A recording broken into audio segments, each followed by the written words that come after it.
Welcome to the Intentional Success Podcast, where we unpack the top strategies, explore business trends, and drill down into best practices to help your live events production business grow and scale on purpose. I'm your host, Tom Stimson. Hey, welcome back, everyone. I have got a treat today for you. I've got my good friend, Karl Becker, who's president of Improving Sales Performance.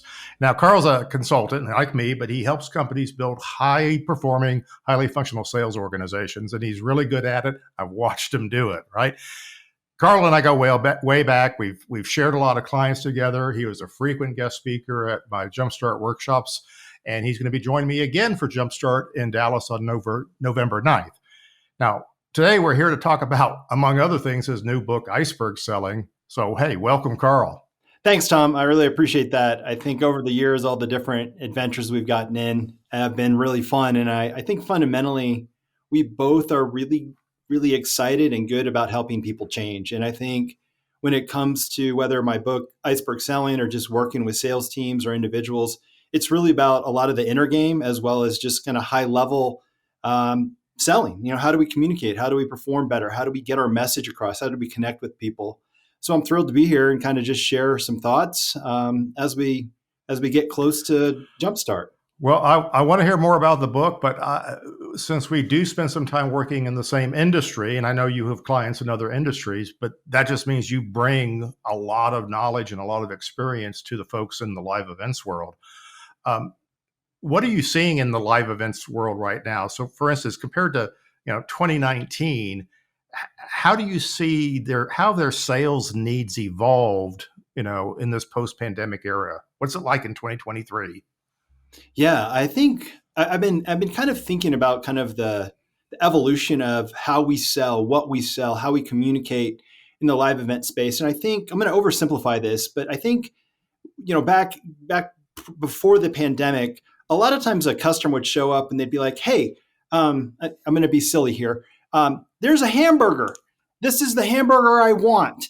By the way, it's $5. Can you give me this hamburger? And we automatically were like, well, I make gourmet hamburgers, but sure, I can make you a $5 hamburger.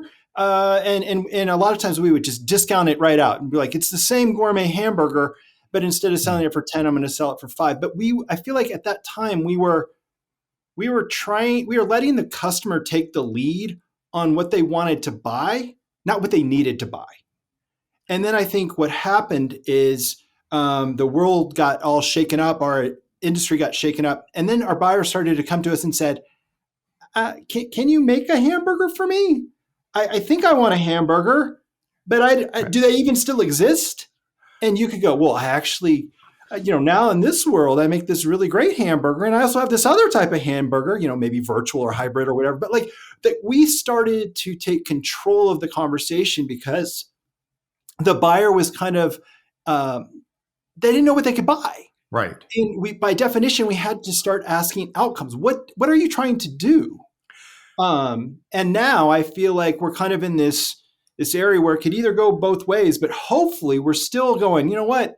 I want to hear more from you about what type of hamburger you want and whether it's even a hamburger. And then I'm going to start to explain to you how I can solve your needs and my vision for you. Mm-hmm. I think that's where we still are today. What do you think? Well, I think, right at the beginning of the pandemic, when we were trying to sell virtual events, the biggest complaint I heard from folks asking for help was, we've got customers, they don't know what to ask for. They won't tell me what they want. And I'm going, they have no idea what they want. Sell them what they need. Ask some questions, right? Exactly. And, that's what I love about, I think true sales isn't a transaction. True sales isn't, oh, what do you need? Let me go in the back and get you one of those and give it to you. Mm-hmm. True sales is like, hey, that's interesting, but are you willing to give me a couple minutes? And what are we even doing here? And why did you call me? And, quite frankly, I'm really curious about you. What's up? And as they start to reveal more and more, and yes, I'm starting to kind of tell you why I wrote the Iceberg Selling book, but it's true, whether I wrote this book or not. But it's like the more I can learn, the more I can stay in curiosity and be in the moment, then I can do one of the things that you say all the time. I can be a lot more intentional about the solution that I provide versus reacting. Oh yeah, I'll go back and I'll get you the widget and I'll bring it forward. And oh my gosh, it was $500 last year. Okay, I guess it's $500 this year. Mhm. Like it allows us to be different when we learn more and when we stay in that place of curiosity. We're an industry, and we often say this about ourselves, that a lot of our sales force they're not really salespeople, they're order takers, Mhm. right? And so they don't know how to have these conversations. They're just used to somebody sending them an RFP. How do you deal with that in your role? How do you take somebody who's used to taking an order, and what's the first thing they need to figure out how to do to start being a salesperson? Yeah. Wow, there's a lot of different answers there. I think kind of depending on the person that I'm dealing with or the market they're in. But what the common DNA is I want people to start getting just kind of comfortable with who they are as an individual. A lot of times our salespeople in this industry, they were the techs. They went through it, or they were a founder. They worked at a hotel. They got pissed off at the guy at the hotel. Then they bought a van and they had all this gear, and all of a sudden they have a company. And oh my gosh, I'm a salesperson, right? And I think a lot of it is the head game of realizing that sales isn't what do I need to do to get you in the car today. We need to kind of help people reprogram what they're really in business to do. And I think all of us are super passionate about events, creating things that are awesome. So I want that person, the person that's awesome about solving problems, the person that has that kind of technical brain or that creative brain, I want that person to show up on the call. Not the person that's like, I'm supposed to be the salesperson and I got to sell it, and I'm going to do whatever they say. So a lot for me is get into the call and then set someone's expectations, get in agreement. Like, hey, I'm really glad you reached out. But that's the first thing though. If you send me an RFP, get on the phone, Right. get a meeting, get into conversation, be a human and start to get curious. And so I think what I typically say for most people in sales when I start engagement is, do you get curious? Do you stay present? Can you get out of your brain that you need to sell this thing and get in the brain of like, what is it that they're trying to do? And then take a moment and say, are you open to me sharing how we might solve that for you? And use that as kind of this little trial balloon. Like, are they picking up what I'm putting down? Great. Keep doing that. Because over time, as you do that, it's going to be less about price. The person's going to feel more like, oh, they get me. They can help me. I like this Right. person. And now we're selling because we're solving problems. So, I mean, isn't this, I mean, this just seems like common sense. Of course, we always make it sound easy. Do do the best practices in sales, do they evolve? Do we go through cycles, or do we get better and better at sales? I mean, what's your experience with this? Are we going through another cycle where we have to have these conversations, or are we just getting better at selling that's leading us to these conversations? Gosh, I almost would answer the question like, how are you a good parent? Mhm. Are you a good parent by being involved in your child's life and asking them questions and being curious and like really being there for them so that you can parent when you need to? And I think at the end of the day, as parents, right, we're not trying to keep the kid in the house the rest of their life. We're trying to raise a successful human being. So right, we're playing for that. We're not playing for like kind of keeping them in one place. So I think so much of whether we use the example of parenting I just said or selling is it is an always ever seek to understand. Because when I can Mm. seek to understand and I start to understand, then not only do I build rapport and relationship, but now I almost have earned the right to share ideas to move forward. Because I got to tell you, I don't even know what I want for dinner tonight, right? Like we don't know what we don't know. And so for me, it's not so much a cyclical thing as it is really great salespeople are really curious and they know how to be in the moment and they know how to listen and learn and just stay there and not just show up and throw up as they kind of say sometimes, right? So for me, I don't think it's cyclical. I do think there was an opportunity when people didn't know what to buy to do this more naturally. What we were talking about, like when we had to live in the virtual events and then the evolution out, because they were looking for a guide. And my advice to you is like, stay in that place, stay as someone that seeks to understand and continue to be a guide. So it doesn't become cyclical and you all of a sudden get sucked into being like, oh my gosh, I better just, follow their RFP and Right. give them exactly what they want from now on, because that's my job. We got to get away from that. We got to lead ourselves and lead our clients. I think once you've lived in a world where the client didn't shove an RFP at you and say, match this, give me an apples to apples quote with somebody else, and they actually said, I don't know what we need, that's a gift, right? Yes. This is manna from heaven. This is what salespeople should want, because otherwise you are a commodity, right? You're just Exactly. responding with a price list. So does that mean, today, are we evolving? Are we actually getting better at selling value, selling distinction, or are we still fighting that commodity, you know, Yeah. monkey on our back? I'm going to give you that improv yes and because I've got many of these stories. The one that's popping in my head Mm-hmm. is there's an owner that I work with and have for many years in the live event space. And he has gone through the transition of just answering and, giving them what they gave before to, he got really creative. His company did when the pandemic hit. And he was not under a rock. He was out there making it happen. And one of his gifts is he's super creative. He can understand your vision and tell it back to you so that you start going, oh my gosh, this guy gets me. So, okay, fast forward. It's about a month ago. And here's a little side note. Like, we all react quickly, right? So he gets this email from a past client, and it's more or less what you just said. Hey, we really want to work with you. Here's our gear list. Here's this. This is what we need. Please give us a proposal by Friday. And he writes this email back. One of the emails I think all of us would want to write. But luckily, he goes, oh yeah, when I do this, I'm supposed to reach out to Karl. So he sends it to me. He's like, help me. Should I send this? I'm texting him. I'm calling him. I need him not. I was like, no, stop. Right. And he writes back, okay, I stopped. I didn't send it. I was like, okay, cool. Can you get on a call? We got on the call. And I said, look, we're not playing for this one event. And they don't know what they don't know. And this might be a new planner. It's a new planner. She hasn't worked. Okay. So let's just pause, breathe, not overreact. So I said, this isn't your fit right now, is it? No, I don't want to do this commodity work. That's not me. We're a production company. We figured this out. We create solutions. So like, cool. Let's do this. Let's not burn the bridge, but let's create some boundaries. So we wrote a really good response. Hey, thank you for reaching out. You might want to contact another AV company and see if they can give you a proposal. But for us, we create value by understanding, outcomes, all the usual stuff. Yeah. If you want to have that conversation, we would love to have it with you. But if you're just looking for a bottom line price, I recommend you find another vendor, right? Mm-hmm. And sure enough, a couple days later, we'd really like to work with you. He's like, okay, well, the next step would be a conversation so I can learn more about your event. And sure enough, that's what happened. Ends up closing it and turns into a good customer. So I think we've got these two things going on, right? Like, we need to learn how to say no.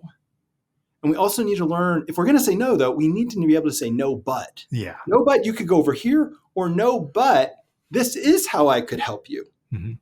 And by doing that, I think we break the mold. And as we break the mold, it's like anything, our muscle memory gets stronger and stronger and stronger. And every time we do this, it becomes more and more natural.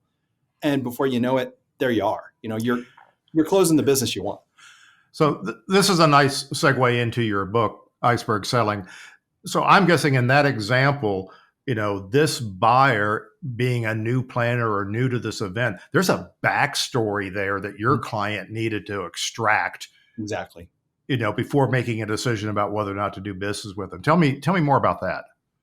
Yeah. So the whole concept of iceberg selling is people that buy from us, and it's really true too, if it's anybody in our life, I think we're all icebergs, to just kind of tell you what I really think, where we're only showing the world about 10% of what's going on. And just like an iceberg, 90% of it's underwater. You can't see it. Titanic, right? Right. So anyway, so if you start to think about your buyers, and if you start to believe that you're only seeing 10%, then how can you give a really complete solution if you've only seen 10% of the picture? And I think in this example, that's what was happening. Like, this person potentially didn't know any better, or, they were told, hey, just reach out to this company. And, here's what we did a couple of years ago. Just make it happen. Or maybe that was her experience at a prior job. I don't know what it is. And that's the point. We don't know what it is. And if we start to assume that, oh, this client actually, his email was like, how dare they assume that I'm the guy that only, you're like, dude, relax. We don't know. It isn't personal. Like, you got to get curious. And so I think that's ultimately what we're talking about is how do you get curious so you can get to understand more and more and more, and then be more of service and more aligned. So I know I know the answer. We don't need to see 100%. How much more do we need to see? What's, how far below the water do we need to get before we can take the next step? Yeah. What I love is oftentimes you and I use similar language. And we were talking a couple of days ago and you were using the word trial balloon. And I use trial balloon frequently. And a trial balloon is where you kind of go, hey, everybody, let's make it safe. I'm just going to share some ideas. I'm just going to brainstorm a little bit. Let me know what you think. But by saying that, I haven't told you this is what I'm recommending. I haven't said this is it. It's not binary. It's not black and white. I'm kind of living in the gray.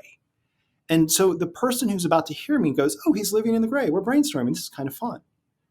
So I think, the answer to the question is in Iceberg Selling, and to answer your question of how much we need to see enough that we can start to get in this trial balloon testing the waters situation so that I can get a response.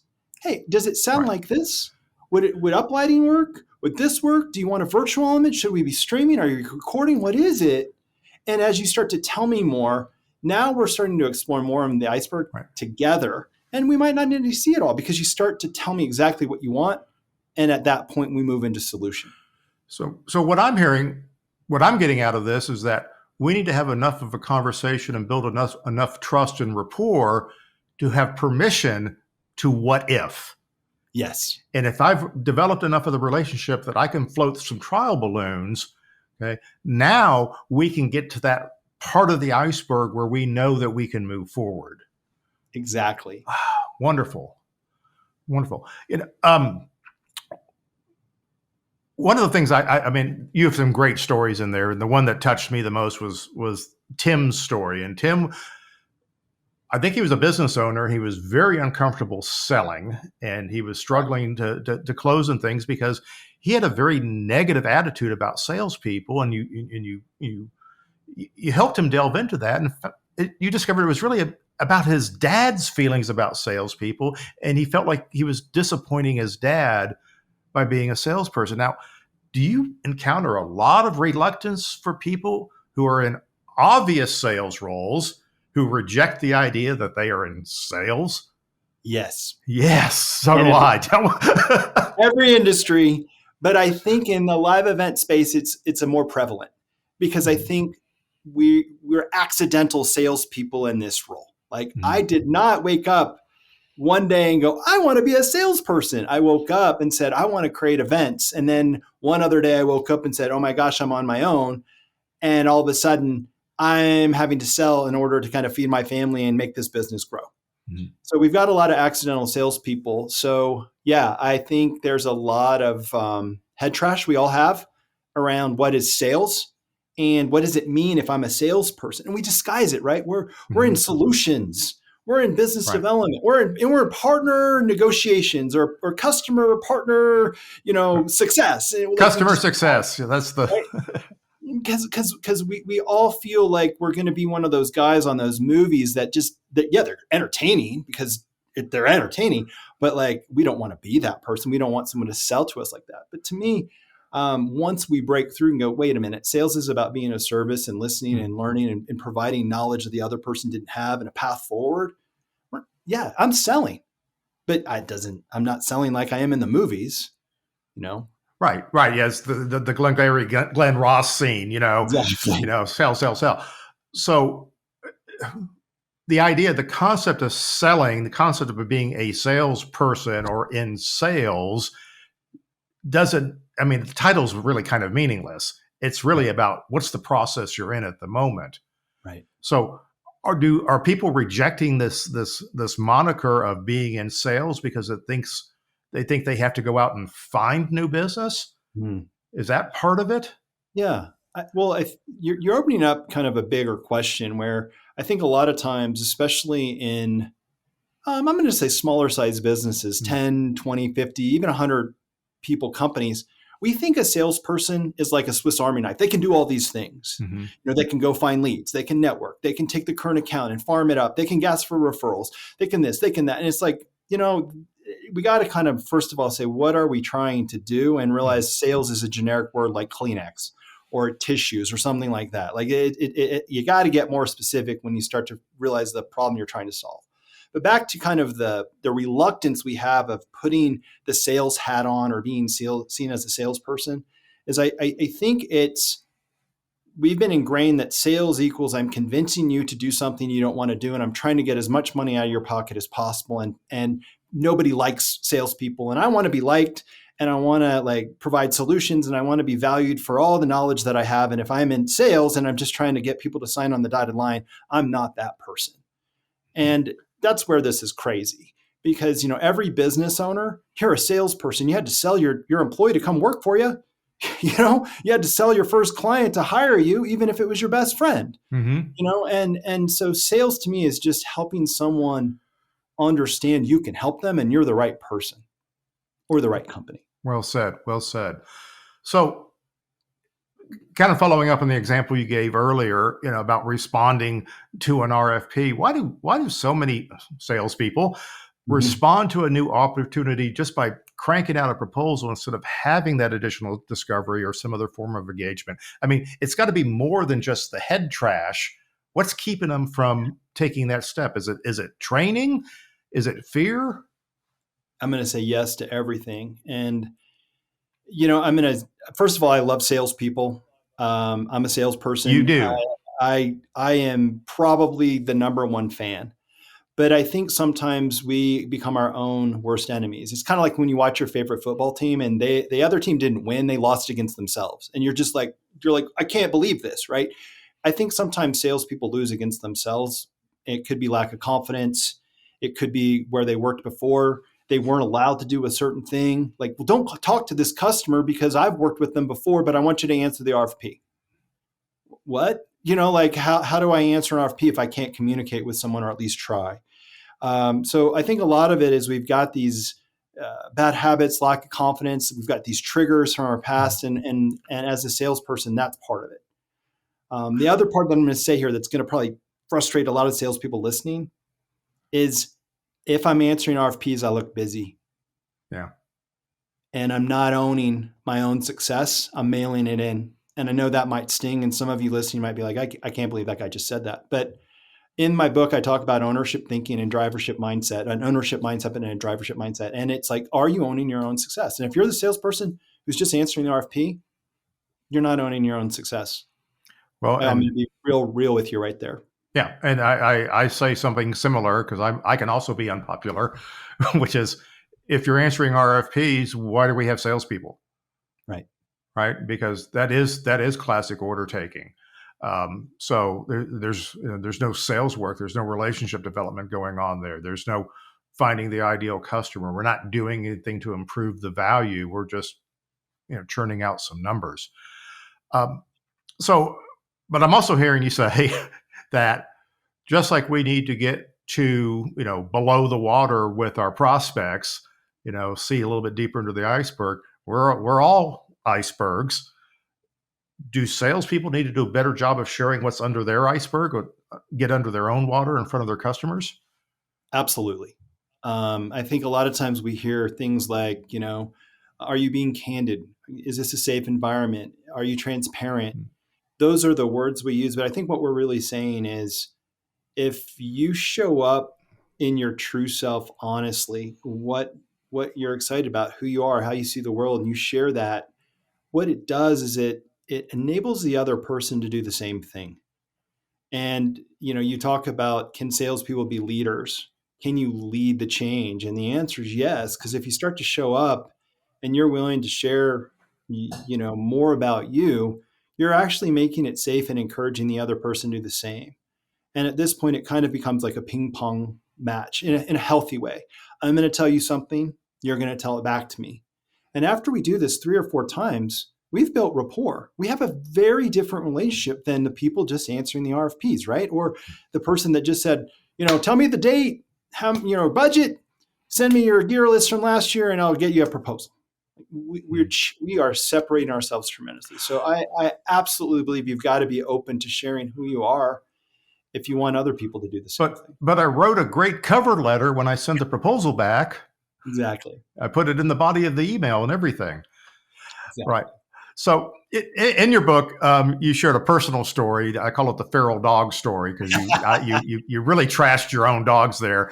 Because important phone call coming. I'll set it up for everybody. You had your answering service rang you at home early in the morning. They reached through to you. There was a very important client. I think it was somebody, a CMO from HP, Yep. Hewlett Packard, and finish the story for me. Yeah. So it was one of those things where it was early in a company I had. I was relatively young entrepreneur at the time. I'm at home. I've got these two crazy dogs that bark all the time. And sure enough, the phone rings.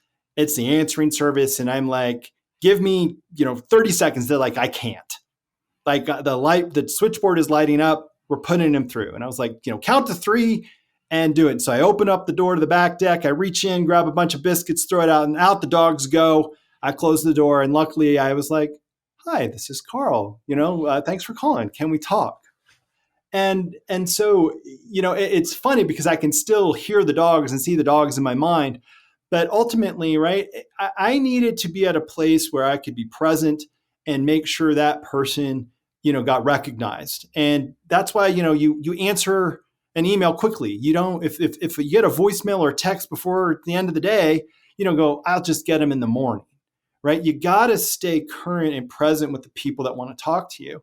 And, the way that story finished was I kind of asked her what she wanted, what she was looking for. I was probably Iceberg Selling, though I didn't know I was doing it.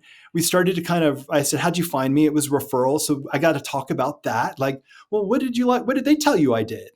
And as I discovered more, I'll remember 2 parts. So they were about an hour and a half away. I can remember getting up and early and driving there to be there at time to do capabilities. And I can also remember that I offered to give them a proposal, and I can still see that I was up at 5 a.m. one day to finish it because I didn't finish it the night before to get it when I promised. And it ended up being a great account. We're still friends. This person actually moved to New Hampshire many years ago, and I called her up and she was like, yeah, come stay with me and my husband since you got some business here. And I did. So, all because I threw some dog treats out on the deck and I was present enough to ask some questions and meet her where she was. I love it. I can relate. I have a bowl of dog treats on my desk in front of me. And sometimes the dogs wander into my office, and it helps me keep them busy during Zoom calls. So absolutely. So I get it. So, Karl, thank you so much for joining me today and joining all of us today. It's been fun. I love your stories. And I look forward to seeing you next month at Jumpstart. Awesome. Thanks, Tom. You're welcome. Hey, if you guys have not learned about Jumpstart or just need to register, visit my website, trstimson.com/jumpstart for more information. Thanks for listening, everybody. If you want to find out more about today's episode, go to trstimson.com/podcast, where you'll find the show notes, related links, and tons of other valuable resources. If you haven't already subscribed to the Intentional Success Podcast, please do so, and I'd greatly appreciate if you would rate and review the show. Also, if you think you might be a good fit to work together or want more information about the Stimson Group, I'd love to hear from you. Visit trstimson.com for more information.